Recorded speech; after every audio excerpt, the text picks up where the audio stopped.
શું કોઈએ તમને આજે પૂછ્યું તમારો દિવસ કેવો રહ્યો? મને ખબર છે આપણામાંથી ઘણા લોકો એવા છે જેમને આ ક્વેશ્ચન કોઈ નથી પૂછી રહ્યું.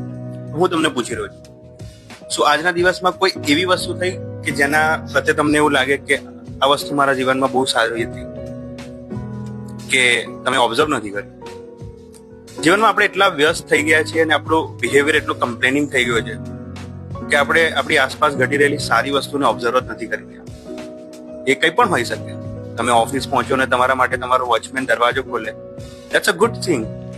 તમે પાર્કિંગ માટે જગ્યા શોધતા હો તમને જગ્યા મળી જાય પહેલા જ ટ્રાયમાં, ધેટ્સ અ ગ્રેટ થિંગ.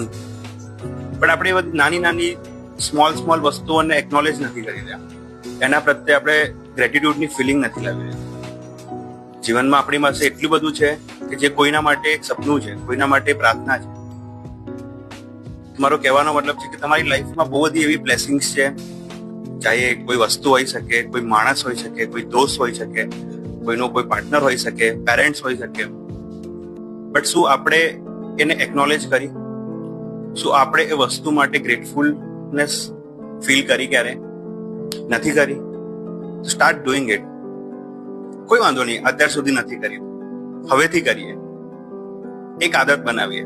દરરોજ જીવનમાં એવરી ડે કોઈ એક સારી વસ્તુને એકનોલેજ કરવાનું ચાલુ કરીએ.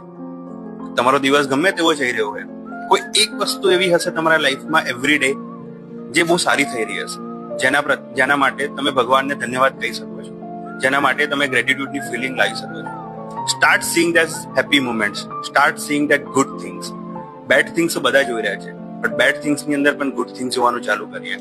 આજે જ તમારા જેટલા પણ લોકો છે, જેટલા પણ બ્લેસિંગ્સ તમારી લાઈફમાં છે, એને થેન્ક યુ કહેવાનું સ્ટાર્ટ કરો.